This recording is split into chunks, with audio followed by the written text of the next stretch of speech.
Welcome to only IAS. स्वागत है आप सभी लोगों का प्रीलिम बूस्टर न्यूज डिस्कशन में। आज 21 दिसंबर 2022 है, तो आइए देख लेते हैं कि ऐसे कौन से इंपॉर्टेंट आर्टिकल्स हैं जो आज हमें कवर करने हैं। हमारा first article Kunming Montreal global biodiversity framework के बारे में है। हाल ही में COP15 की मीटिंग हुई है, United Nations convention on biological diversity की, और इसी रेफरेंस में Kunming Montreal global biodiversity framework को भी ऑप्ट किया गया, जिसे आप शॉर्ट में GBF बोल सकते हैं। अब यहाँ पर कुछ फंडामेंटल्स आपको बता देता हूँ ताकि आपको इस आर्टिकल को समझने में आसानी हो जाए। हम सभी लोगों को पता है कि 1992 में अर्थ समिट हुई थी। अर्थ समिट कब हुई थी? It is a very general information that was held in 1992। 1992 में जब अर्थ समिट हुई थी उसके कई सारे रिजल्ट्स थे, और उन्हीं रिजल्ट्स में से एक रिजल्ट था UNCBD यानी United Nations convention on biological diversity. तो UNCBD was the result of earth summit. कई सारे देशों ने इस कन्वेंशन को साइन किया, और जिन देशों ने UNCBD को साइन किया वो लोग समय समय पर मीटिंग्स कन्वीन करते हैं, और वहाँ पर बायोलॉजिकल डाइवर्सिटी को बचाने के लिए डिसीजंस लिए जाते हैं, फ्रेमवर्क्स ऑप्ट किए जाते हैं। तो अर्थ समिट के भीतर जो उसका एक आउटकम रहा UNCBD की ये 15th मीटिंग थी, ये 15वीं मीटिंग थी। तो ये 15वीं मीटिंग कॉप की थी, यानी कि कॉन्फ्रेंस ऑफ पार्टीज़ की। जो भी पार्टीज इसका हिस्सा हैं उन्होंने इस कॉन्फ्रेंस में हिस्सा लिया, और चूंकि इस मीटिंग का बेसिक ऑब्जेक्टिव होता है कि बायोलॉजिकल डाइवर्सिटी को बचाना है, तो इसी रेफरेंस में यहाँ पे भी बातचीत हुई। एक्चुअली में ये जो मीटिंग है इसे होना था कुनमिंग में। कुनमिंग कहाँ पर है? कुनमिंग है चाइना में। तो ये meeting schedule to be held was in the Kunming, लेकिन हमें पता है कि चाइना में इस समय बहुत ज़्यादा कोविड-19 चल रहा है। तो कुनमिंग में अगर ये मीटिंग होती तो जो भी मेंबर्स हैं वो जाने को राज़ी नहीं होते, बिकॉज उनकी जान को खतरा होता। तो कुनमिंग से इस मीटिंग को शेड्यूल कर दिया गया मॉन्ट्रियल में। मॉन्ट्रियल कहाँ पे है? This is in Canada. तो जो मॉन्ट्रियल है वो कनाडा में है। तो मीटिंग होनी थी कुनमिंग में यानी कि चाइना में, लेकिन कुनमिंग में हुई नहीं, मॉन्ट्रियल में हुई, कनाडा में। इसीलिए जो फ्रेमवर्क ऑप्ट किया गया उसमें दोनों ही नाम मेंशन किए गए, 2000 Kunming Montreal global biodiversity framework. इससे पता चल रहा है कि हाँ, कुनमिंग में मीटिंग होनी थी लेकिन मॉन्ट्रियल में हुई है। अब ये जो फ्रेमवर्क तैयार किया गया है ये बहुत ही ज़्यादा इंपॉर्टेंट है बायोलॉजिकल डाइवर्सिटी को बचाने के लिए।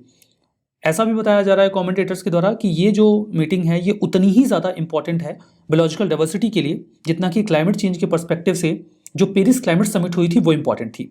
मतलब 2015 की जो क्लाइमेट समिट है उसकी जो सिग्निफिकेंस है वही सिग्निफिकेंस आप Kunming Montreal global biodiversity framework को भी दे सकते हो। इसमें कुछ की प्रोविजंस हैं, जिसका एक प्राइम प्रोविजन है 30/30। 30/30 का मतलब ये है कि हम 2030 तक जो 30% हमारा लैंड और वाटर है जो बायोडाइवर्सिटी के पर्सपेक्टिव से इंपॉर्टेंट माना जाता है उसको कंजर्व करेंगे। तो 2030 तक 30% लैंड एंड वाटर को प्रोटेक्ट करना। चलो 2030 तक 30% बचाना है, लेकिन अभी का क्या स्टेटस है ये तो बता दो। जो टेरेस्ट्रियल इकोसिस्टम है उसका 17% अभी प्रोटेक्टेड है, और जो मरीन एरिया है उसका 10% अभी प्रोटेक्टेड है। मतलब जो टेरेस्ट्रियल इकोसिस्टम है हमें उसे 13% और बढ़ाना है, और जो मरीन इकोसिस्टम है उसे हमें 20% और बढ़ाना है, तब हम 30/30 का जो टारगेट है ये अटेन कर पाएंगे। अब जब 30/30 का हम टारगेट अटेन कर रहे हैं ताकि हम बायोलॉजिकल डाइवर्सिटी को बचा सकें, तो फिर इसके लिए पैसे की ज़रूरत पड़ेगी। ये पैसा कहाँ से आएगा? प्लान ये है कि हर साल $200 बिलियन इकट्ठा किए जाएंगे।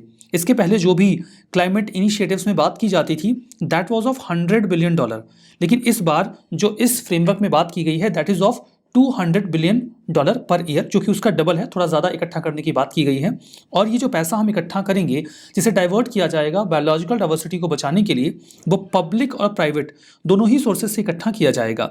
जो कंट्रीज़ वेल्दियर हैं, जिनके पास पैसा है, जो डेवलप्ड हैं, उनके लिए एक्सपेक्टेड है कि 2025 से वो हर साल $20 बिलियन कंट्रीब्यूट करेंगे इसमें।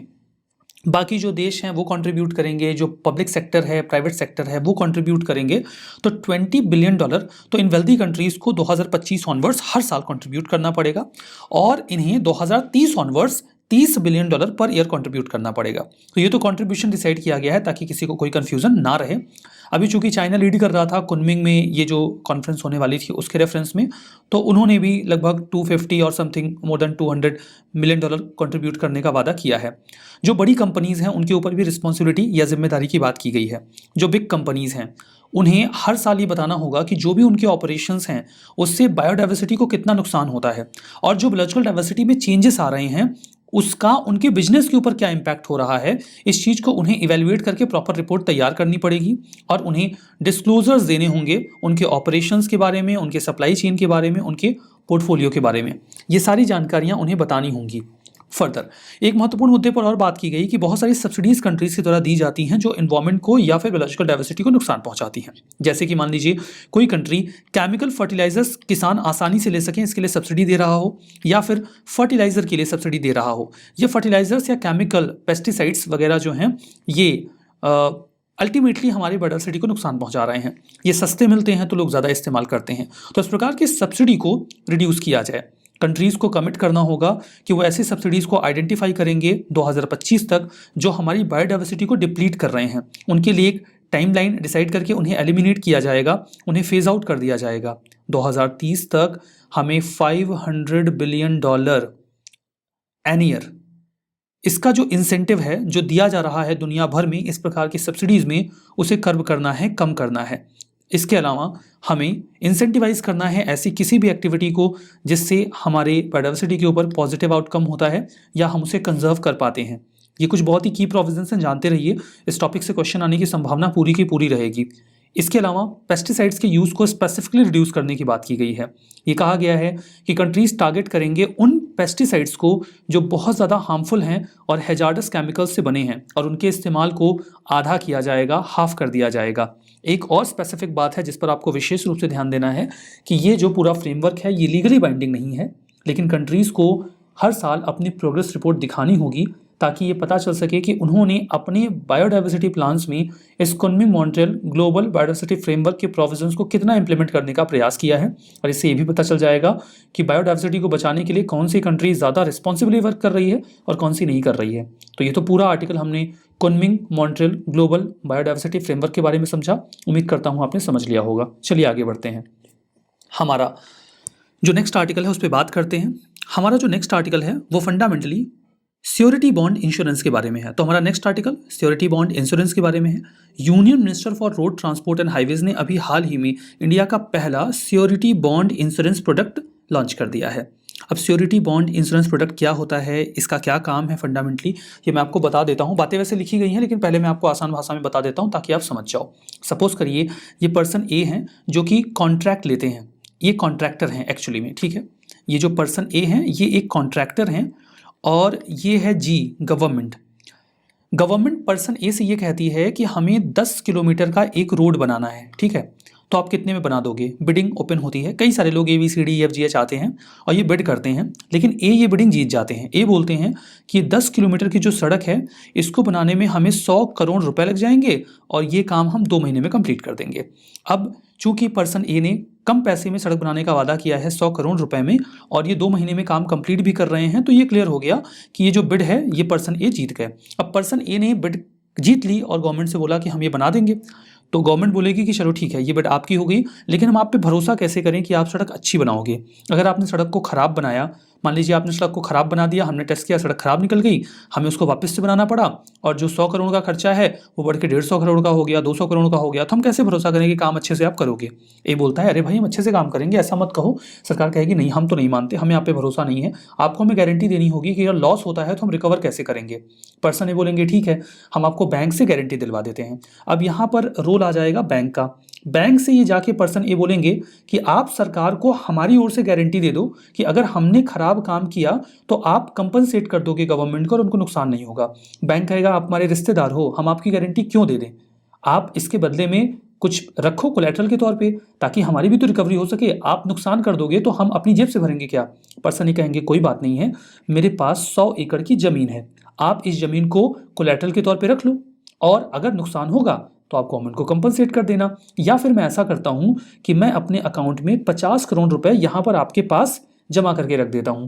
50 करोड़ रुपए मेरे आपके पास हैं, अगर नुकसान होता है तो आप गवर्नमेंट को कंपनसेट करना। चूंकि मैंने 50 करोड़ रुपए आपके अकाउंट में, आपके बैंक में ऑलरेडी अपने रख रखे हैं, तो आप श्योर हो जाओ कि मैं नुकसान नहीं करूंगा और गवर्नमेंट को आप मेरी ओर से गारंटी दे दो कि अच्छे आदमी है, बढ़िया काम करेंगे। बैंक कहेगा बहुत अच्छी बात है, अब हमारे रिश्तेदार हैं, अब मैं आपकी गारंटी ले लेता हूं। तो 50 करोड़ रुपए पर्सन ए के बैंक बी ने अपने पास जमा करके गवर्नमेंट को पर्सन ए की गारंटी दे दी कि भाई आप इनको कॉन्ट्रैक्ट दे दो, बढ़िया काम करेंगे, अच्छे आदमी हैं, हम जानते हैं, हमारे इनके साथ अच्छा व्यवहार भी है। जबकि उन्होंने 50 करोड़ रुपए मॉर्टगेज में रख रखे हैं। खैर ये गवर्नमेंट को पता होता है। कि भाई आप अगर बैंक से गारंटी दिलवा रहे हो तो बैंक को या तो आपको कोई कोलैटरल रखना पड़ेगा, वो ज़मीन जायदाद घर हो सकता है, या फिर आपको खूब सारे पैसे उनके पास जमा करके रखने होंगे जिसके बेसिस पर वो गवर्नमेंट को आपकी ओर से गारंटी देंगे। चलो, अभी जो कॉन्ट्रैक्ट का सिस्टम है वो बिल्कुल ऐसे ही काम करता है। अब इसमें खामियां सुनो। खामियां ये है कि मान लीजिए 100 करोड़ रुपए अगर लगने वाले हैं इस सड़क को बनवाने में, तो सरकार ऐसा तो है नहीं कि पर्सन ए को 100 करोड़ रुपए दे देगी और बोलेगी जाओ सड़क बनाओ। पर्सन ए को पहले अपनी जेब से पैसे लगाने होंगे और बाद में जब काम हो जाता है या पार्शियली हो जाता है तो गवर्नमेंट उस पैसे को रीइंबर्स करती है। मतलब पर्सन ए को इस सड़क को बनाने के लिए शुरू में कम से कम 50 करोड़ रुपए अपनी जेब से डालने होंगे। अब 50 करोड़ रुपए तो पर्सन ए को अपनी जेब से सड़क के सामान को लाने में, मजदूरों को लाने में, मशीन्स को लाने में लगाना ही है। इसके अलावा ये 50 करोड़ रुपए बैंक को भी दे रहे हैं ताकि बैंक इनकी ओर से गारंटी दे सरकार को कि ये अच्छा काम करेंगे और उसके बाद इनको कॉन्ट्रैक्ट मिलेगा। एक तो 50 करोड़ रुपए उधर जा रहे हैं, दूसरा 50 करोड़ रुपए इनका बैंक के पास फंस गया।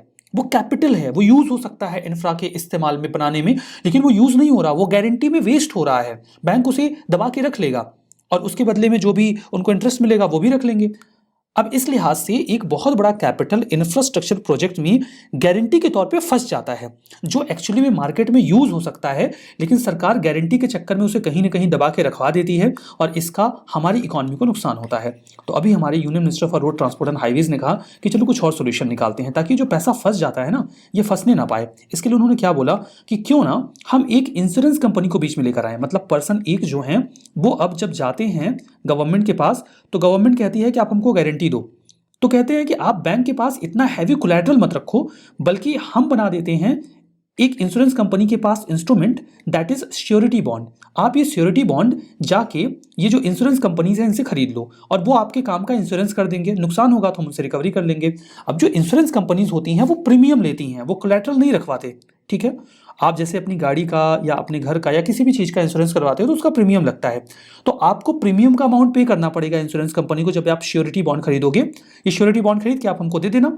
ये श्योरिटी बॉन्ड एक तरीके की गारंटी ही होगा, लेकिन इसके लिए आपको खूब सारा कोलैटरल नहीं रखना पड़ेगा, बल्कि आपको थोड़ा सा प्रीमियम चुकाना पड़ेगा। और आप ये प्रीमियम चुका दोगे तो जो इतना बड़ा कैपिटल आप गारंटी के तौर पर फंसा देते हो, वो कैपिटल आपका फंसेगा नहीं और वो इंफ्रास्ट्रक्चर प्रोजेक्ट में इन्वेस्ट हो जाएगा। इससे हमारी इकोनॉमी को फायदा होगा। देखो कितना बढ़िया सोल्यूशन निकल के आ गया। और यही जो इंश्योरेंस प्रोडक्ट है इसे ही कहा गया है श्योरिटी बॉन्ड। तो श्योरिटी बॉन्ड क्या है? जो कॉन्ट्रैक्टर ए इंश्योरेंस कंपनी आई से खरीदेंगे और गवर्नमेंट को दे देंगे, जो इस बात की गारंटी होगी कि अगर पर्सन ए ने अच्छे से काम नहीं किया तो इंश्योरेंस कंपनी ये भरपाई करेगी सरकार को और इसके बदले में इंश्योरेंस कंपनी को प्रीमियम मिलेगा। वो प्रीमियम ऑब्वियसली इंफ्रा प्रोजेक्ट का है तो ज़्यादा होगा, लेकिन उतना तो नहीं होगा जितना इनको कोलैटरल के तौर पे जमा करके रखना पड़ता था। तो अब इसके जरिए मार्केट में ज़्यादा पैसा होगा और इंफ्रा के प्रोजेक्ट्स ज़्यादा अच्छे काम कर पाएंगे। ये ओवरऑल श्योरिटी बॉन्ड का कॉन्सेप्ट है। अगर आपने ये समझ लिया तो फिर आइए जो लिखा है उसे भी देख लेते हैं। श्योरिटी बॉन्ड को आप ऐसे डिफाइन कर सकते हो सिंपलेस्ट फॉर्म में कि एक रिटन एग्रीमेंट है जो गारंटी देता है कंप्लायंस का, पेमेंट के लिए कि जो भी काम किया जा रहा है उसका परफॉर्मेंस अच्छा होगा। अब आपको समझ में आ रहा होगा क्या लिखा है। ऐसे में सीधे सीधे बताता तो आपको समझ में नहीं आता कि किस बात का कंप्लायंस, किस बात का परफॉर्मेंस। जो श्योरिटी है ये एक यूनिक टाइप का इंश्योरेंस है बिकॉज ये 3 पार्टी एग्रीमेंट है। इसमें पहली पार्टी होती है प्रिंसिपल। प्रिंसिपल कौन होता है? जो इसे खरीदेगा। खरीद कौन रहा है? कॉन्ट्रैक्टर ए। तो यहाँ पर जो कॉन्ट्रैक्टर ए हैं ये क्या है? ये प्रिंसिपल है। ठीक है, जिनके ऊपर जिम्मेदारी है कि ये काम अपना अच्छे से करेंगे जो काम प्रॉमिस किया गया है। दूसरी पार्टी है श्योरिटी। जो श्योरिटी पार्टी है ये एक्चुअली में इंश्योरेंस कंपनी है जो इस बात को श्योर करेगी कि काम अच्छे से होगा, काम अच्छे से नहीं होगा तो ये कंपनसेट करेंगे। तो बैंक हो गया श्योरिटी। और तीसरी पार्टी दैट इज ऑब्लिजी। जो ऑब्लिजी है ये एक्चुअली में इन जनरल लोकल, स्टेट या फेडरल गवर्नमेंट्स होती हैं जो एक्चुअली में कॉन्ट्रैक्ट देते हैं, जो इस बात को इंश्योर करते हैं कि जो काम दिया गया है वो अच्छे से किया जाए। इस बॉन्ड इंश्योरेंस का फायदा क्या है? श्योरिटी अरेंजमेंट इंफ्रास्ट्रक्चर प्रोजेक्ट्स के लिए इस तरीके से फायदेमंद है क्योंकि अब कॉन्ट्रैक्टर्स को ज़्यादा फंड्स बचेगा इन्वेस्ट करने के लिए। जो प्रोडक्ट है वो डाइवर्सिफाइड ग्रुप ऑफ कॉन्ट्रैक्टर्स को अट्रैक्ट करेगा क्योंकि बहुत सारे लोग तो इतना ज़्यादा पैसा खर्च नहीं कर पाते थे, इसलिए वो इस प्रकार के इंफ्रा प्रोजेक्ट में हाथ ही नहीं लगाते थे। कोविड के बाद वैसे भी मार्केट में पैसे की कमी है तो इंफ्रा प्रोजेक्ट्स प्रभावित हो रहे हैं। जो प्रोडक्ट है वो ये जो श्योरिटी बॉन्ड का प्रोडक्ट है, ये प्रिंसिपल जो कि एक कॉन्ट्रैक्टर होता है इन जनरल, उसकी ओर से गारंटी हो जाता है कि वो एक सर्टेन टाइम पीरियड में अपना काम अच्छे से करेंगे। अगर कॉन्ट्रैक्टर ऐसा नहीं कर पाता तो श्योरिटी बॉन्ड के फॉर्म में सरकार को कंपनसेशन मिल जाएगा। ये बैंक गारंटी से डिफरेंट है क्योंकि बैंक गारंटी में बहुत बड़ा कोलैटरल चाहिए होता है, यहाँ पर ऐसा कोई कोलैटरल रिक्वायर्ड नहीं है। इससे जो कॉन्ट्रैक्टर्स का डेट है वो भी कम होगा क्योंकि कॉन्ट्रैक्टर्स को इंफ्रा प्रोजेक्ट लेने के लिए खूब सारा पैसा मार्केट से उधार लेना पड़ता है। वो उधार पैसा उन्हें कॉन्ट्रैक्ट में जो उन्होंने लिया दिया है काम, वो करने के लिए भी खर्च करना पड़ता है और उल्टे उसको गारंटी में भी इस्तेमाल करना पड़ता है। तो कम से कम ये गारंटी वाला पार्ट तो एलिमिनेट हो जाएगा, जो इंफ्रा प्रोजेक्ट में पैसा का खर्च है वो बढ़ जाएगा और इससे इंफ्रा प्रोजेक्ट्स अच्छे हो जाएंगे। तो ये तो श्योरिटी बॉन्ड इंश्योरेंस का मैंने पूरा आर्टिकल आपको समझा दिया, कॉम्प्लेक्स ना लगे इसीलिए मैंने पहले इसको आसान भाषा में समझाया और उसके बाद जो लिखा था उसे भी एक्सप्लेन कर दिया। हमारा जो नेक्स्ट आर्टिकल है वो टफेस्ट नोन अलॉय के बारे में है। एक स्टडी ने ये पाया कि क्रोमियम, कोबाल्ट और निकेल को जब इक्वल अमाउंट में मिलाया गया तो जो अलॉय तैयार हुआ वो धरती पर पाया जाने वाला सबसे टफर अलॉय है कोल्ड कंडीशंस के लिए। क्रोमियम, कोबाल्ट और निकेल, इन्हें हमने जब मिलाकर एक मटेरियल तैयार किया, ये एक अलॉय है, एक मिश्र धातु है जो टफेस्ट पाया गया है। इसमें आप इसे एक सबसेट बोल सकते हो हीट एंट्रोफी अलॉय का, जिसमें इक्वल अमाउंट ऑफ एलिमेंट सभी मिलाए गए हैं। जब ऐसा हमने किया तो हमें एक्सेप्शनली स्ट्रॉन्ग और डक्टाइल फीचर्स मिल गए। डक्टाइल फीचर का मतलब होता है नमनीयता, हिंदी में बोलते हैं। इसका मतलब सिंपल है कि आप उसे खींच के कितना लंबा तार बना सकते हो। कोई भी मेटल है उसे खींच के आप जितना लंबा तार बना सकते हो वो उतना ज़्यादा डक्टाइल है, बिना टूटे। एक समय के बाद मेटल्स टूट जाएंगे, जब उनको खींच के तार की तरह खींचोगे ना वो टूट जाएंगे। तो वो जितने ज़्यादा खींचेंगे वो उतने ज़्यादा डक्टाइल हैं, जितने कम खींचेंगे उतने कम डक्टाइल हैं। तो डक्टिलिटी जो है वो भी इसमें बहुत ज़्यादा पाई गई है।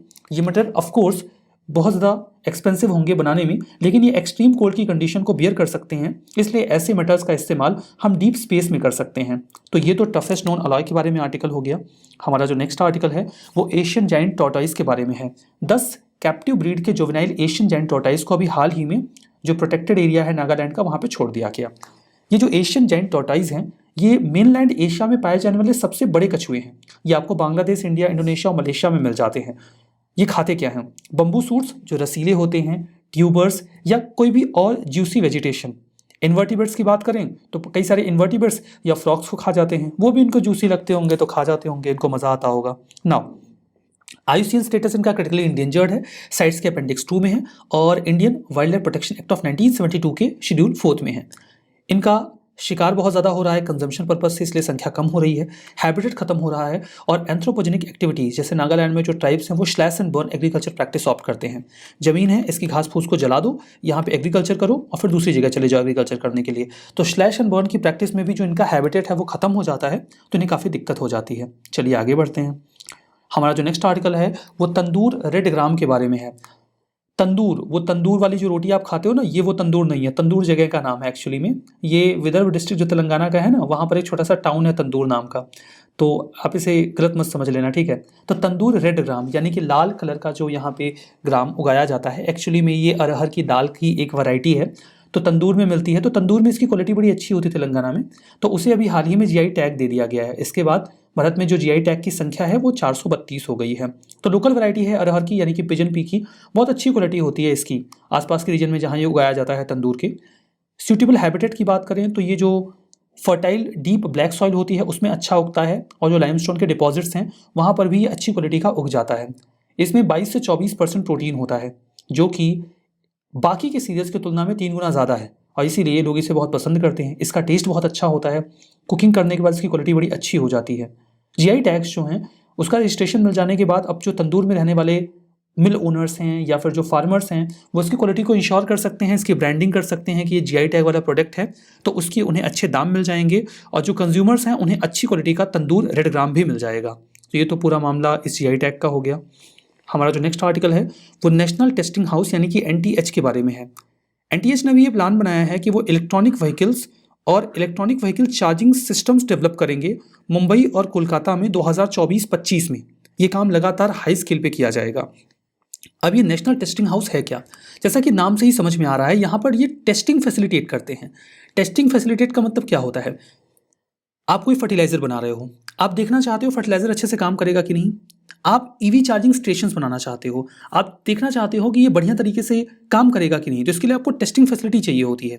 ये जो टेस्टिंग फैसिलिटी होती है ना, ये नेशनल टेस्टिंग हाउस आपको प्रोवाइड करवा देता है, क्योंकि टेस्टिंग फैसिलिटी में खूब सारा खर्चा लगता है, उतना खर्चा सभी लोग बियर नहीं कर सकते, तो गवर्नमेंट अपनी ओर से टेस्टिंग फैसिलिटीज़ प्रोवाइड करवा देती है by this national testing house.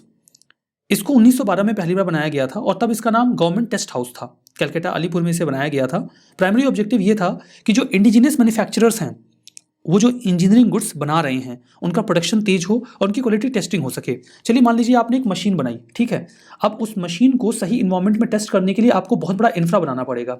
आपके पास मशीन बनाने के पैसे नहीं है, मशीन आपने जैसे तैसे मान लो कहीं से लोन वोन लेके बना भी लिया, तो क्या आप इतनी बड़ी टेस्टिंग फैसिलिटी बना सकते हो क्या, जहाँ पे आप अपने उस इंजीनियरिंग गुड को टेस्ट कर सको कि वो सही में बढ़िया बना है कि नहीं? तो आप ये नहीं कर पाओगे। ऐसे तो जो इंजीनियरिंग प्रोडक्ट्स हैं जो इकोनॉमी के लिए बहुत ज़रूरी हैं वो डेवलप ही नहीं हो पाएंगे ना। तो सरकार कहती है कोई बात नहीं, आप ये प्रोडक्ट बनाने पे फोकस करो, टेस्टिंग की फैसिलिटी हम आपको दे देंगे। आपको थोड़ा फीस पे करना पड़ेगा, लेकिन आप अपनी एक फीस पे करो और जाके अपना प्रोडक्ट टेस्ट करो कि बढ़िया काम कर रहा है कि नहीं। इससे हो जाता है बड़ा फायदा। तो प्रेजेंटली ये एक सबऑर्डिनेट ऑफिस है ministry of consumer affairs, food and public distribution के एम्बिट में, डिपार्टमेंट ऑफ कंज्यूमर अफेयर्स के पास में, ठीक है। तो अभी आपको समझ में आ गया होगा इनका काम क्या है। ये गवर्नमेंट ई मार्केट पे भी रजिस्टर्ड है टेस्टिंग एंड कैलिब्रेट सर्विस के तौर पे, एक सर्विस प्रोवाइडर के तौर पे। ये सर्विसेज देते हैं गवर्नमेंट के डिपार्टमेंट्स और पीएसयू को भी। गवर्नमेंट डिपार्टमेंट या पीएसयू अगर कुछ नया बना रहा है, उनको टेस्टिंग करनी है ना, तो वो एनटीएच पे जाके अपनी टेस्टिंग कर सकते हैं। ये सर्विसेज देते हैं अपने कुछ रीजनल ब्रांचेस में, जैसे कोलकाता, मुंबई, चेन्नई, गाजियाबाद, जयपुर, गुवाहाटी और वाराणसी में। ये अपनी सर्विसेज को एक्सपेंड कर रहे हैं वाटर टेस्टिंग और फर्टिलाइजर टेस्टिंग में भी। स्पेसिफिकली जो रॉक फास्फेट है उससे रिलेटेड कोई प्रोडक्ट आपने बनाया है तो आप जाके वहाँ पे टेस्टिंग फैसिलिटी अवेलेबल है, टेस्ट कर लो, कोई दिक्कत वाली बात नहीं है। तो नेशनल टेस्टिंग हाउस आपको समझ में आ ही गया होगा कि क्या है। हमारा जो नेक्स्ट आर्टिकल है वो डिस्ट्रिक्ट मिनरल फाउंडेशन स्कीम के बारे में है। देखिए पहले क्या होता था, जंगल में कई सारे ट्राइबल एरिया के जो ट्राइबल पॉपुलेशन है वो रह रही है। फिर पता चल गया कि वहाँ पे कोयला है, तो फिर आएंगे, सबको वहाँ से हटा देंगे और कोयला निकालेंगे। अब कोयला निकालने के लिए कॉन्ट्रैक्टर होगा, कॉन्ट्रैक्ट ले लेगा, वो कोयला निकालेगा, उसे खूब फायदा होगा, सरकार को फायदा होगा क्योंकि उन्हें एक रिसोर्स मिल गया। लेकिन जो लोग वहाँ पे रह रहे थे, जिनको आपने वहाँ से हटा दिया, निकाल दिया, उन्हें क्या मिला? उन्हें तो कुछ नहीं मिला। मैक्सिमम हो सकता है कि आप उनका डिस्प्लेसमेंट कर दोगे, किसी और जगह पे उनको घर वर दे दोगे, वो भी अच्छे से हो नहीं पाता है। ये प्रॉब्लम बहुत लंबे समय से हो रही थी कि अगर ये ज़मीन उन ट्राइबल्स की है, यहाँ पर वो बहुत लंबे समय से रह रहे हैं, ठीक है, और फिर यहाँ पर कोयला निकल आया, तो क्या इस कोयले पर उनका कोई हक नहीं है क्या? किया ये पूरी सरकार की प्रॉपर्टी है? ये तो गलत बात है ना। इस कोयले को निकालने के लिए आपने उन्हें नुकसान पहुंचाया, तो इस कोयले से जो प्रॉफिट हो रहा है उसका एक हिस्सा उन ट्राइबल्स को मिलना चाहिए कि नहीं मिलना चाहिए? इसी प्लान के तहत सरकार ने 2015 में डिस्ट्रिक्ट मिनरल फाउंडेशन स्कीम को लॉन्च किया, जिसके तहत ये कहा गया कि हर डिस्ट्रिक्ट में जहां पर भी कोई भी मिनरल मिल रहा है वहां पर एक डिस्ट्रिक्ट मिनरल फाउंडेशन या डिस्ट्रिक्ट मिनरल फंड बनाया जाएगा। जो डिस्ट्रिक्ट मिनरल फंड बनाया जाएगा उस पैसे का इस्तेमाल हम वहाँ के जो लोग डिस्प्लेस किए गए हैं, जो वो ट्राइबल्स हैं वहाँ के, हम उनको वेलफेयर में उनके ऊपर खर्च कर देंगे। तो उड़ीसा का जो कियोंझार डिस्ट्रिक्ट है वहाँ पर सबसे ज़्यादा इस प्रकार का फंड कलेक्ट किया गया और उसका इस्तेमाल भी किया गया। डिस्ट्रिक्ट मिनरल फाउंडेशन स्कीम के तहत वहाँ पर 3000 करोड़ रुपए कई सारी स्कीम्स के तहत पिछले 7 सालों में खर्च किए गए हैं वहाँ के ट्राइबल्स के ऊपर, और ये एक पॉजिटिव इम्पैक्ट है इस प्रकार की स्कीम का। जो mine and minerals development regulation act 2015 आया था, वहाँ पे ये कहा गया था कि जो भी माइनिंग रिलेटेड ऑपरेशंस डिस्ट्रिक्ट में हो रहे हैं, वहाँ हर डिस्ट्रिक्ट में जो स्टेट गवर्नमेंट होगी वो बाय नोटिफिकेशन एक ट्रस्ट बनाएगी, जो कि एक नॉन प्रॉफिट बॉडी होगी, जो वहाँ पर डिस्ट्रिक्ट मिनरल फाउंडेशन की तरह काम करेगी और वहाँ पर पैसा इकट्ठा किया जाएगा वहाँ के ट्राइबल्स के लिए। अभी पैसा आएगा कहाँ से? जिस भी कॉन्ट्रैक्टर को माइनिंग लीज मिली है वो रॉयल्टी पे करते हैं सरकार को, जो वो रॉयल्टी पे करेंगे उसी रॉयल्टी का एक हिस्सा इस फंड में चला जाएगा। हालांकि वो हिस्सा रॉयल्टी के 1/3 से ज़्यादा का नहीं हो सकता। मान लीजिए सरकार जो है वो 100 रुपये की रॉयल्टी वसूल रही है, तो प्लस उनको 20 रुपये एक्स्ट्रा पे करना पड़ेगा। वो स्कीम के तहत उनको पता रहेगा कि ये आपका उस फंड में चला जाएगा, तो इससे सेंट्रल गवर्नमेंट के पास वो फंड आ जाएगा। इसका इस्तेमाल माइनिंग एरिया में अफेक्टेड लोगों के ऊपर उसका इस्तेमाल करने में किया जाएगा। केयोंझर के पास डीएमएफ फंड में खूब सारे पैसे आए, 8,840 करोड़ रुपए इकट्ठा हो गए इस डिस्ट्रिक्ट में इस फंड के भीतर, और इसका इस्तेमाल माइनिंग अफेक्टेड कम्युनिटीज़ के वेलफेयर के लिए किया भी गया, जो मेनली ट्राइबल हैं और गरीब भी हैं। तो उन्हें भी महसूस होगा ना कि उनके एरिया में अगर कोई मिनरल मिला है तो उन्हें उसका फ़ायदा होगा, वो डिसअपॉइंटेड नहीं होंगे बल्कि खुश होंगे। ठीक है, अगर इस प्रकार की स्कीम काम कर पाए तो जो डीएमएफ ट्रस्ट है और जो फंड है उसे स्टेट के डीएमएफ रूल्स के तहत बनाया जाता है, और सेंट्रल की जो गाइडलाइंस हैं प्रधानमंत्री खनिज क्षेत्र कल्याण योजना के तहत, उसके तहत उसका इस्तेमाल किया जाता है। देखिए, डिस्ट्रिक्ट मिनरल फाउंडेशन के ऊपर क्वेश्चन आया था 2016 में। 3 स्टेटमेंट थे। पहला तो ये था कि इस फाउंडेशन का काम है एक्सप्लोरेशन एक्टिविटीज़ को मिनरल रिच डिस्ट्रिक्ट में बढ़ाना, एकदम गलत है, ये उसके लिए नहीं बना। दूसरा, इसका काम है माइनिंग ऑपरेशन से अफेक्टेड लोगों को प्रोटेक्ट करना, ये सही बात है। तीसरा, कि स्टेट गवर्नमेंट इसके तहत लाइसेंस ऑथराइज करती है, ये भी गलत है। तो only B was the answer. Revision करते हैं। Kunming Montreal global biodiversity framework legally binding है, एकदम गलत है, लीगली बाइंडिंग नहीं है। श्योरिटी बॉन्ड इंश्योरेंस, डेट जो इसमें मतलब जो श्योरिटी बॉन्ड इंश्योरेंस होगा इसमें बड़ा कोलैटरल रिक्वायर्ड नहीं होगा कॉन्ट्रैक्टर के लिए, ये सही बात है। एशियन जायंट टॉर्टाइज ये Indian wild life protection act of 1972 के शेड्यूल 1 में है, एकदम गलत है, शेड्यूल 4 में है। नेशनल टेस्टिंग हाउस ये सबॉर्डिनेट ऑफिस है department of science and tech का, डिपार्टमेंट ऑफ कंज्यूमर अफेयर्स के तहत है, ये भी गलत है। डिस्ट्रिक्ट मिनरल फाउंडेशन स्कीम ये माइनिंग ऑपरेशन में जो लोग अफेक्ट होते हैं उनके इंटरेस्ट को प्रोटेक्ट करता है, ये सही बात है। हमारा आज का ये सेशन यहाँ पे समाप्त होता है। बहुत बहुत धन्यवाद।